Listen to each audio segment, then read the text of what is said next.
এই মুহূর্তে আমাদের হাতে আসা সর্বশেষ বাংলাদেশের আলোচিত সমালোচিত বাছাইকৃত গুরুত্বপূর্ণ সংবাদ শিরোনাম শুরুতেই জানিয়ে দেব। ৫ আগস্ট কোথায় কেমন ছিলেন জানালেন ওবায়দুল কাদের। আজকের মধ্যেই শপথ চেয়ে মন্ত্রণালয়ে ইশরাক হোসেনের চিঠি।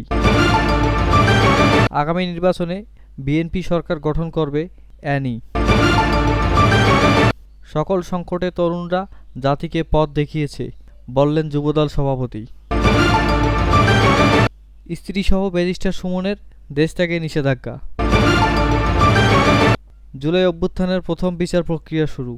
শুনছিলেন সংবাদ শিরোনাম, এখন বিস্তারিত। তবে তার আগে অনুরোধ থাকবে ভিডিওটিতে একটি লাইক এবং কমেন্ট করে জানিয়ে দিন আজকের এই ভিডিওটি সম্পর্কে আপনার মূল্যবান মতামত। আর অবশ্যই এই ভিডিওটি আপনার ফেসবুক সোশ্যাল মিডিয়ায় শেয়ার করে ছড়িয়ে দিন আর জানিয়ে দিন আপনি কোথা থেকে বা কোন জেলা থেকে দেখছেন বা শুনছেন। অনুরোধ থাকবে আপনি যদি আমাদের এই চ্যানেলটিতে নতুন হয়ে থাকেন তাহলে অবশ্যই চ্যানেলটি সাবস্ক্রাইব করে পরবর্তী আপডেট সংবাদ পেতে চোখ রাখুন আজকের এমআর বাংলা খবরে। ছাত্র জনতার অভ্যুত্থানে আওয়ামী লীগ সরকার পতনের দিন তার বাঁচার কথা ছিল না বলে জানিয়েছেন দলটির সাধারণ সম্পাদক ও সাবেক সেতুমন্ত্রী ওবায়দুল কাদের। ভারতীয় গণমাধ্যম দ্য ওয়ালের এক্সিকিউটিভ এডিটর আলম সরকারকে দেওয়া এক সাক্ষাৎকারে এ কথা বলেন তিনি। শেখ হাসিনা সরকার পতনের পর এই প্রথম কোনো গণমাধ্যমে কথা বললেন ওবায়দুল কাদের। ওবায়দুল কাদের বলেন, আমি খুবই ভাগ্যবান, সেদিন আমার বেঁচে থাকার কথা ছিল না, মৃত্যু থেকে অনেক কাছে ছিলাম। আমার ওই সংসদ এলাকায় আমার নিজের বাসাকে এড়িয়ে পার্শ্ববর্তী আরেকটা বাসায় আশ্রয় নিয়েছিলাম। তখন চারদিক থেকে মিছিল আসছিল। এটা আসলে ছিল প্রধানমন্ত্রীর সাবেক গণভবন কেন্দ্রিক। তিনি বলেন, আমরা অবাক হলাম যে সংসদ এলাকাতেও ছড়িয়ে পড়েছে মিছিল এবং একটা লুটপাটের লুম্পেন স্টাইল। কতগুলো ঘটনা ঘটে যেখানে বিভিন্ন ধরনের লোক আসে এবং এদের মধ্যে বেশিরভাগই মনে হয়েছে এটা কোনো রাজনৈতিক অভ্যুত্থান, এটা লুটপাটের অভ্যুত্থান। তিনি বলেন, আমি যে বাসাটায় ছিলাম তারা সে বাসাতেও হামলা করে। তারা জানতো না যে সেখানে আমি আছি। আমার বাসা তারা লুটপাট করেছে, কিন্তু যে বাসায় আমি গিয়ে আশ্রয় নিলাম সেখানে হামলা করবে আমি ভাবতে পারিনি। দেখলাম অনেক লোকজন ঢুকে পড়েছে, তারা ভাঙচুর ও লুটপাট করতে থাকে। আমি আমার স্ত্রীসহ বাথরুমে লুকিয়েছিলাম। অনেকক্ষণ ছিলাম, প্রায় 5 ঘন্টা। তারপর একটা পর্যায়ে তারা বাথরুমের ভেতরে কমোড বেসিন এগুলো লুটপাট করেছে। ওবায়দুল কাদের বলেন, আমার স্ত্রী তখন বাথরুমের দরজার সামনে দাঁড়িয়েছিলেন। তিনি বারবার বলেছিলেন যে আমি অসুস্থ, যাতে করে তাদের প্রবেশ ঠেকানো যায়, কিন্তু তারা জোরপূর্বক ভিতরে ঢোকার হুমকি দিতে থাকে। বাথরুমে কী আছে তা লুটপাট করতে চায়। এই অবস্থায় আমার স্ত্রী আমাকে জিজ্ঞেস করে, কি করব? আমি বললাম, দরজা খুলে দাও। এরপর 7-8 জন যুবক ভেতরে ঢুকে এবং তারা অন্তত আক্রমণাত্মক ভঙ্গিতে আচরণ করতে থাকে। হঠাৎ তারা আমার দিকে তাকিয়ে বলে, নেতৃত্ব চলে গেলেন, আপনি যাননি কেন? আমি তখন কিছু বলতে যাচ্ছিলাম, কিন্তু এর মাঝেই তারা আচরণ পাল্টে ফেলে। কেউ একজন বলে, আপনার ছবি তুলব। তারপর শুরু হয় ছবি তোলা। কেউ কেউ সেলফিও নেয়। ধারণা করি এদের মধ্যে অনেকেই আমাকে চিনত।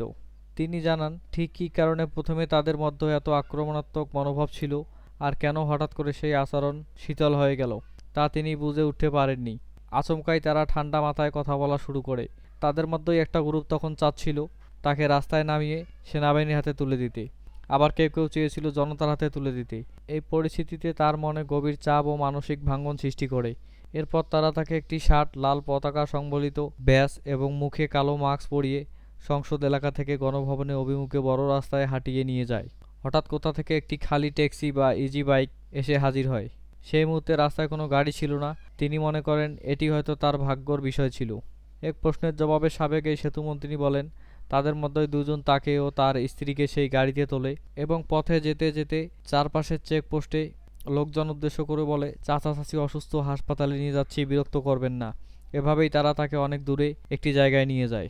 তিনি বলেন, ভাবতেও পারিনি যে যারা কয়েক মিনিট আগেও বাথরুমে জোর করে ঢুকেছিল তারাই আমাকে এভাবে রক্ষা করবে। সেদিন বেঁচে যাওয়া ছিল একেবারেই অপ্রত্যাশিত। এটা ছিল পরম সৌভাগ্যের ব্যাপার। এটাই সবচেয়ে গুরুত্বপূর্ণ। শপথ চেয়ে স্থানীয় সরকার। পল্লী উন্নয়ন ও সমবায় মন্ত্রণালয়কে আবারও চিঠি দিয়েছে বিএনপি নেতা ইশরাক হোসেন। সোমবার 26শে মে সকালে ইশরাক হোসেনের পক্ষে আইনজীবী ব্যারিস্টার মাহবুব উদ্দিন খোকন এই চিঠি পাঠান।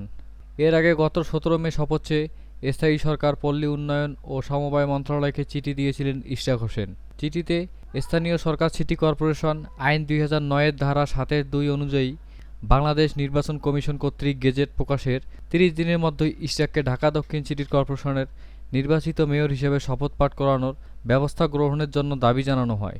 আজকে সোমবার চিঠিতে ইশরাক হোসেনের আইনজীবী বলেন, আমার মক্কেল ঢাকা দক্ষিণ সিটি কর্পোরেশনের নির্বাচনে বাংলাদেশ জাতীয়তাবাদী দল বিএনপি কর্তৃক মনোনীত প্রার্থী হিসেবে ধানের শীষ প্রতীক নিয়ে মেয়র পদে প্রতিদ্বন্দ্বী করেন। নির্বাচনের তফসিল ঘোষণার পর থেকে নির্বাচনের দিন পর্যন্ত বাংলাদেশ আওয়ামী লীগের প্রার্থী ফজলে নূর তাপস নৌকা প্রতীক নানা রকম অনিয়ম, বেআইনি কার্যকলাপ এবং নির্বাচনী আইন ও বিধি লঙ্ঘন করে ভোটারবিহীন ভোট কেন্দ্রে ইভিএম মেশিন দখল নিয়ে নৌকা প্রতীক ভোট সম্পন্ন করে। তৎকালীন নির্বাচন কমিশনার এবং রিটার্নিং অফিসারের যোগ সাজেশনে নৌকা প্রতীক প্রার্থী ফজলে নূর তাপসকে বিজয়ী ঘোষণা করা হয়। নোটিশে বলা হয়, গত ৪ ফেব্রুয়ারি নির্বাচনী গেজেট প্রকাশিত হওয়ার পর নির্বাচনী ট্রাইব্যুনাল গঠিত হলে ইশরাক হোসেনের স্থায়ী সরকার সিটি কর্পোরেশন নির্বাচন বিধিমালা ২০১০ এর বিধি ৫৫ এর উপবিধি ১ এ বর্ণিত সময়সীমার মধ্যে উক্ত নির্বাচন ট্রাইব্যুনাল নৌকা প্রতীকের প্রার্থী ফজলে নূর তাপসকে মেয়র হিসেবে বিজয়ী ঘোষণা করার গেজেট বাতিল চেয়ে নির্বাচিত মেয়র হিসেবে ঘোষণা করার প্রার্থনা করে। নির্বাচন ট্রাইব্যুনাল মোকদ্দমা নং ১৫/২০২০ দায়ের করেন। ট্রাইব্যুনাল শুনানি শেষে ২৭ মার্চ রায় ঘোষণা করেন। ওই রায়ে ফজলে নূর তাপসকে মেয়র হিসেবে বিজয়ী ঘোষণা করার গেজেট বাতিল করেন এবং ইশরাক হোসেনকে নির্বাচিত মেয়র হিসেবে ঘোষণা করেন। লক্ষ্মীপুরে জেলা বিএনপির আহ্বায়ক ও কেন্দ্রীয় বিএনপির যুগ্ম মহাসচিব শহীদ উদ্দিন চৌধুরী অ্যানি বলেছেন, বিএনপি ঐক্যবদ্ধ রয়েছে, সব ষড়যন্ত্র মোকাবেলা করে আমরা আগামী নির্বাচনে অংশগ্রহণ করব, জনগণের রায় নিয়ে সরকার গঠন করব। রোববার ২৫ মে বিকেলে লক্ষ্মীপুরের রামগঞ্জ উপজেলায় ১ নং কাঞ্চনপুর ইউনিয়নের ব্রাহ্মণপাড়া সরকারি প্রাথমিক বিদ্যালয় মাঠে বিএনপির প্রতিনিধি নির্বাচনের প্রধান অতিথির বক্তব্য তিনি এসব কথা বলেন।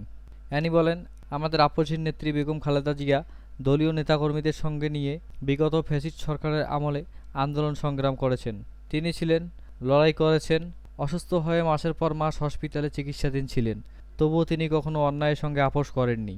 তার আদর্শ ও নেতৃত্বে অনুপ্রাণিত হয়ে বিএনপি আজও ন্যায় সংগ্রামে অবিচল রয়েছে।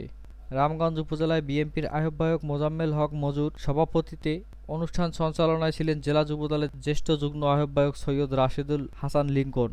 অনুষ্ঠানে বিশেষ অতিথি হিসেবে উপস্থিত ছিলেন লক্ষ্মীপুর জেলা বিএনপির সদস্য সচিব শাহাবুদ্দিন সাবু, কেন্দ্রীয় যুবদলের সাবেক সিনিয়র সভাপতি ইমাম হোসেন, উপজেলা বিএনপির আহ্বায়ক নজরুল ইসলাম পিন্টু, উপজেলা যুবদলের আহ্বায়ক করিম হোসেন কানন ও সদস্য সচিব আব্দুস সাত্তার মজুমদার, রামগঞ্জ পৌর যুবদলের আহ্বায়ক জামাল হোসেন পাটোয়ারি, সদস্য সচিব মিজানুর রহমান ও সাবেক প্রতিমন্ত্রী জিয়াউর হক জিয়ার ছেলে মাশফিকুল হক জয় প্রমুখ। এ সময় বক্তারা বলেন, সরকার পরিবর্তনে, জনগণের প্রত্যাশা পূরণে বিএনপির তৃণমূল থেকে সংগঠিত হচ্ছে, প্রতিটি স্তরে প্রতিনিধিত্ব নিশ্চিত করে আগামী নির্বাচনের প্রস্তুতি নিচ্ছি।